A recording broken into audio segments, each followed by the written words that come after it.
Hi, this is iCoverTech, and in today's video I'm going to talk about how the Android market might outgrow the iPhone App Store this summer.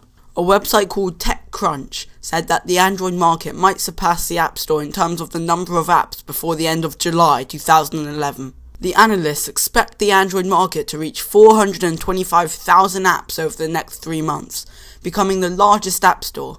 It seems likely given the impression growth rate of April alone, with Android developers adding more than 28,000 apps and iOS only adding about 11,000. People have also claimed that Windows Phone will overtake iPhone by 2015, but honestly I do not think this will be correct, as so many people love the iPhone. At this current moment of time, Google's Android now has more free apps to download than Apple's App Store, even though the App Store for iPhone remains first in the number of all applications available. However, smaller numbers doesn't mean less money.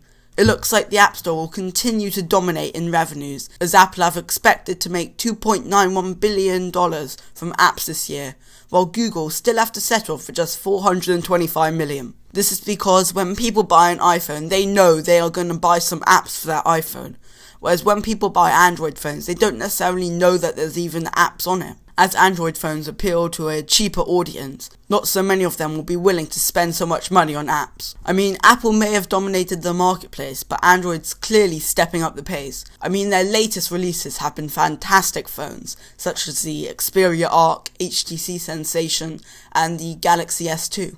I mean, compared to Apple, they've come such a long way in an amazingly short time. And well, should Apple fear its growth?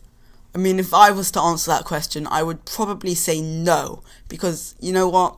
Apple will continue to make loads of money no matter what they do. And as you can see from the graph, Android have continued to completely go uphill, whereas Apple are continuing at a steady rate, and they've recently made reports that it's not about being the biggest app store anymore, it's about having the best apps on it, which is why I think Apple might succeed in this war. So anyway, what are your views on this? Please feel free to leave a comment below, and give this video a thumbs up and subscribe. Thank you.